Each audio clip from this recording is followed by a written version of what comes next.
2 days after my 64th birthday, I woke to the Charleston Morning News repeating names that once shaped my world. Local charity leader under review after viral video shows family humiliating elderly woman. The reporter said it twice, careful and stunned. The story you are about to hear is a work of fiction created by the Her Chain Channel team based on real-life situations to convey lessons about family, emotions, and human values. All characters and events are illustrative. My phone rang before the sentence even finished. "Mom, please pick up," my daughter Elodie cried through the speaker. Her voice shook so hard she could barely breathe. It was a mistake. We never meant Mom. It is everywhere. Behind her panic, I heard Trent demanding she calm down, and Vivica insisting that the station would correct it once they understood the context. I almost laughed. Context was exactly what they never cared about until it bit them. "I cannot fix this for you," I said softly. "Please.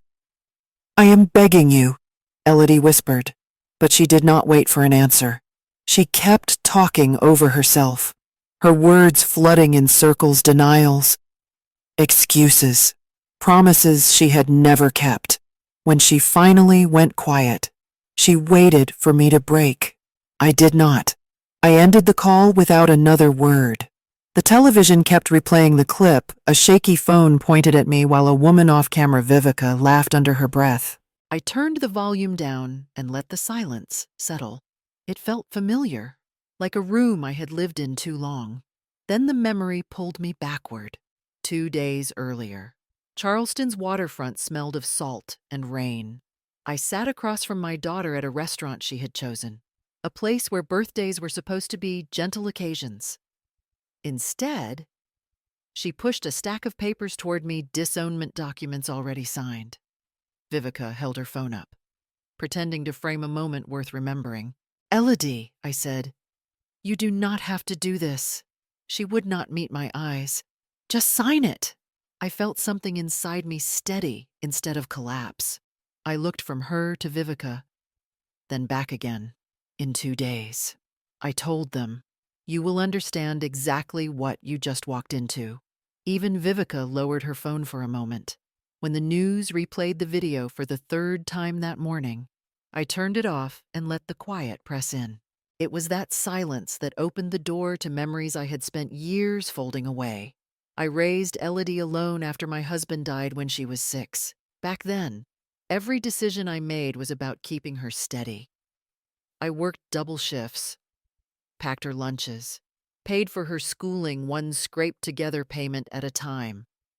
When she earned a small scholarship to a private academy in Charleston, she cried with joy. I cried too, though mine came from fear of falling short. Still, I made it work.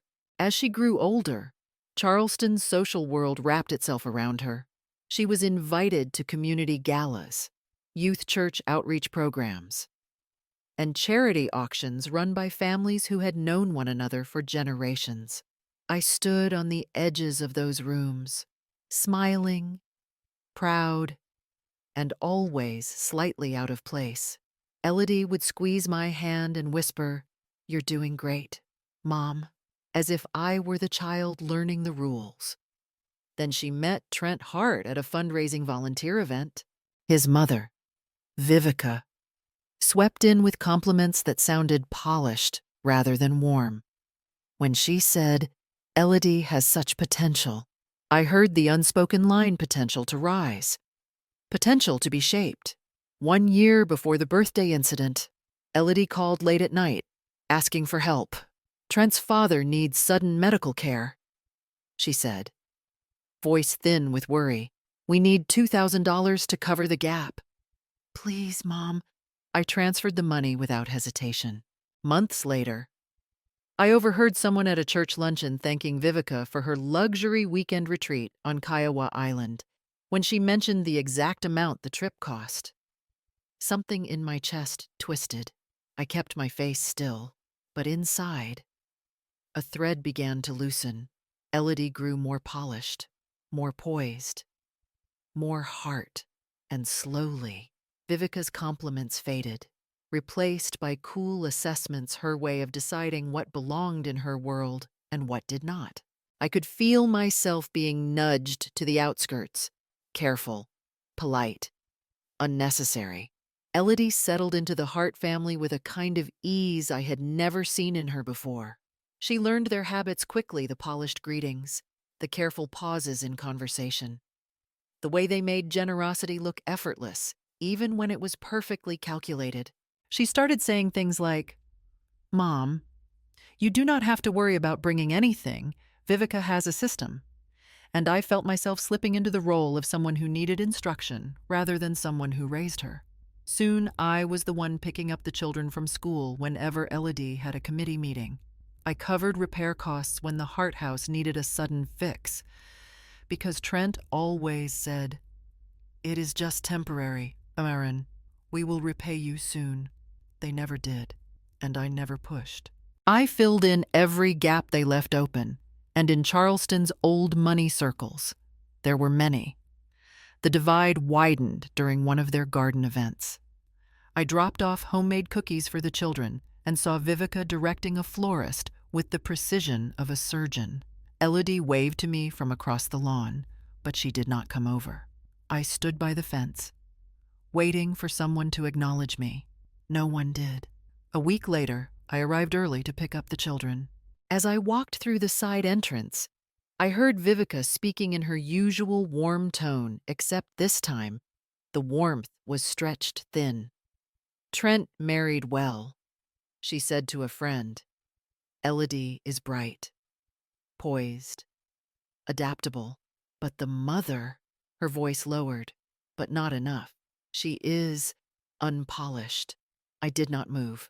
I heard Trent chuckle softly, the kind of polite approval that keeps a family peace. A moment later, they changed the subject as if nothing had been said. When I stepped into the kitchen, Vivica greeted me with her flawless smile. "Marin, darling, you are early." I held the smile she expected. But something inside me shifted. It felt like watching a door close quietly, gently, without anyone admitting they had pushed it shut. The brunch was supposed to be casual. Elodie set out plates while Vivica arranged the napkins as if we were expecting dignitaries instead of family.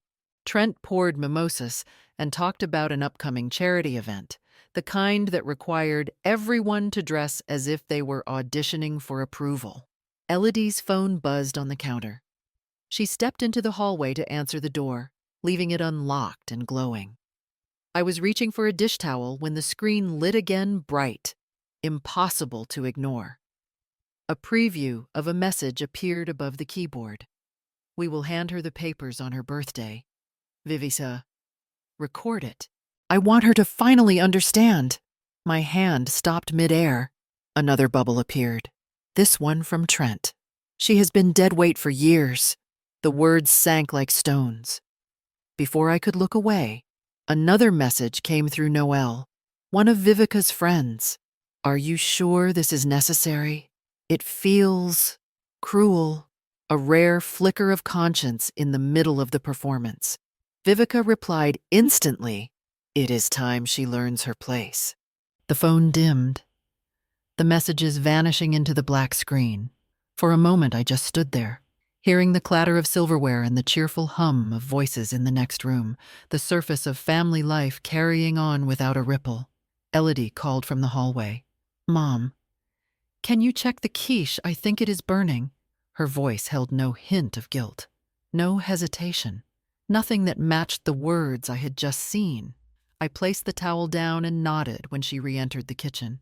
"It is fine," I said. I knew, then, that confronting them would give them exactly what they wanted: a scene, a reaction, a reason to label me dramatic. I chose stillness instead.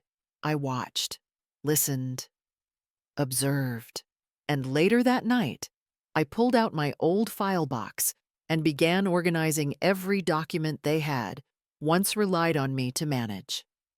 2 evenings after the brunch, I sat at my kitchen table with a stack of folders spread around me. My hands moved on instinct. sorting old bills, school forms, mortgage renewals documents I had handled for so many years that the motions felt like muscle memory. But this time, I looked closer. The first shock came from the school records. My name, once listed as the primary emergency contact for the children, had been replaced entirely. Elodie had signed a new form, writing in Vivica's information instead. I stared at the signature, smooth and confident, as if the change were nothing more than a routine update. At the medical office, the receptionist confirmed the same shift. "We have Vivica Hart as the emergency guardian," she said. "Would you like to request access again?" I told her no and walked out before she saw anything on my face. The next file held a business account I had helped Trent set up years earlier, back when he insisted he only needed a small boost to get started. The statements now showed the mailing address rerouted to the Hart home, my involvement scrubbed away, no repayment, no acknowledgement, nothing tying me to the effort I had poured into it. Then I reached the mortgage envelope. The renewal listed me as the guarantor, still responsible for a house I did not live in and had no voice in maintaining. I never received any request for consent. Someone had assumed I would keep carrying the risk without question. The pattern became impossible to ignore. That was when I called Adelaide Shore, an old friend from church who had retired after decades of accounting work. When she arrived, I slid the papers toward her. She scanned them quietly, then looked up with a heaviness in her eyes. "They have been leaning on your credit for years, Marin, quietly, conveniently, and without giving you anything in return." Her words settled across the table like dust, revealing what had always been there. The birthday plan was not a sudden cruelty. It was the conclusion of a long process, one I had never been meant to notice. I met with Giles Rowan in his small office above the old post building, a place that smelled faintly of paper and lemon polish. Giles had known me for years, long enough to recognize the strain in my voice when I said, "I need to show you something." I spread the documents across his desk. He read through each page without interrupting, his brows knitting tighter as he moved from the school forms to the business statements to the mortgage renewal. When he finally looked up, he spoke carefully. "Marin, you are carrying legal liabilities for people who have intentionally erased you from every record except the ones that benefit them." I exhaled slowly. "They believe I will keep doing it." He tapped the mortgage file. "You do not have to. Declining the renewal is well within your rights. They will face immediate reevaluation from the bank." He gestured to the business documents. "And this system Trent uses your name is still the registered owner. If you suspend access, the business stalls." I nodded, absorbing each step like stone settling into place. Then he leaned back, folding his hands. "There is something else. Vivica's charity work is tied to public grants. If a video or incident surfaces that raises ethical concerns, those grants freeze automatically. She built her reputation on perfect optics." The words hung there, sharp and unadorned. I did not ask him to elaborate. I did not need to.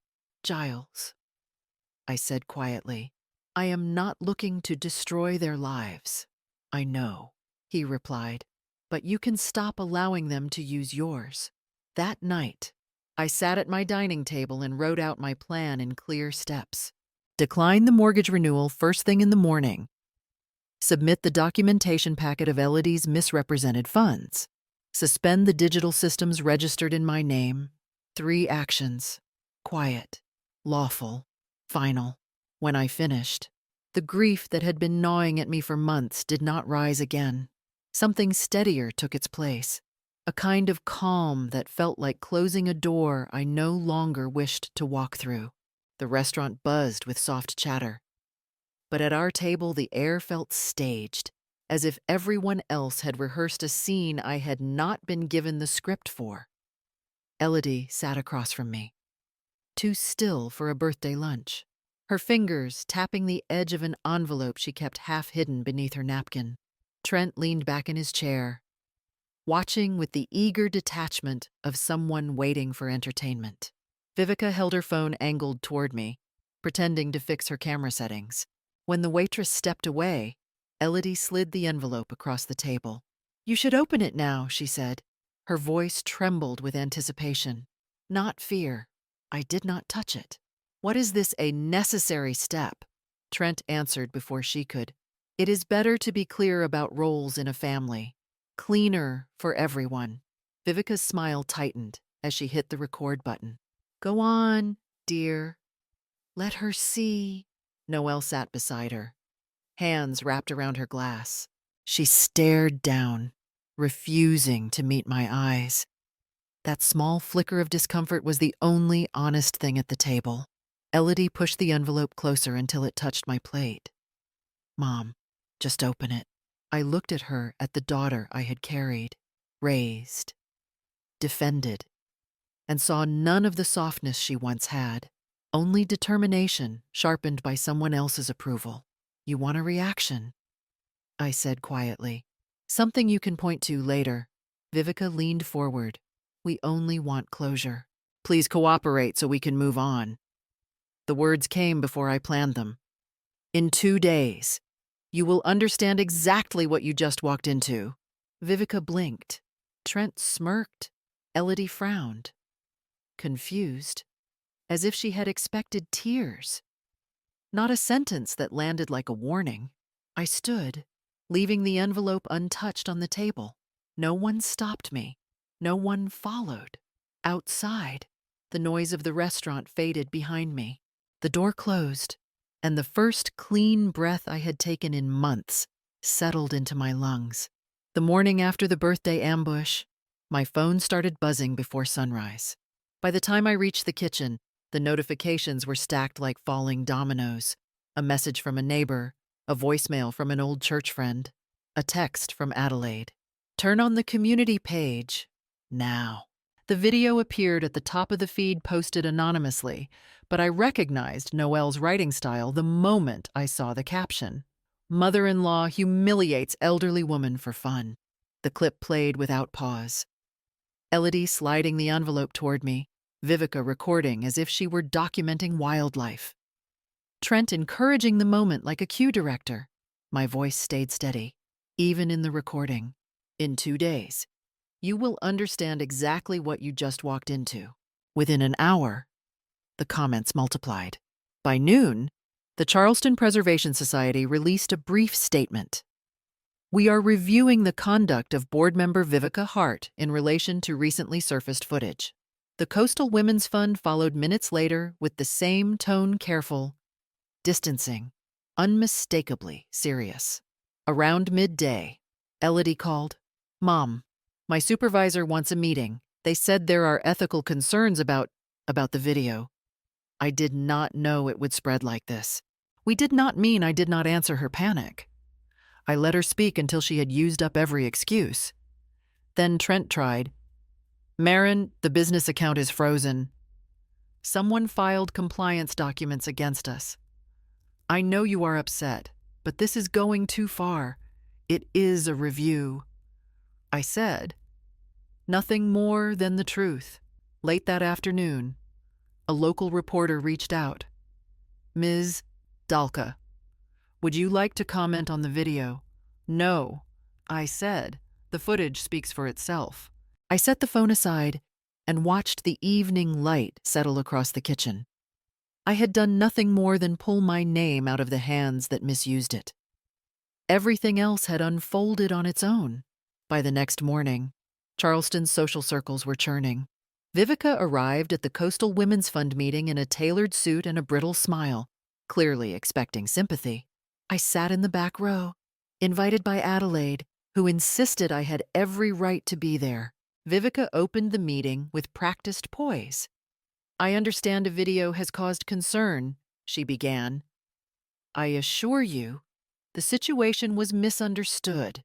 Marin is—" The chairwoman raised a hand. "Vivica, we have reviewed the footage. Our grants depend on ethical representation. Until further notice, you are relieved of all duties. The words cut through the room. Vivica's lips parted in disbelief. You cannot be serious. It is unanimous. The chairwoman replied, effective immediately.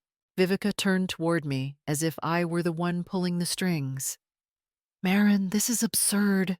Tell them it was a private family matter. I did not respond. The silence between us settled like a verdict.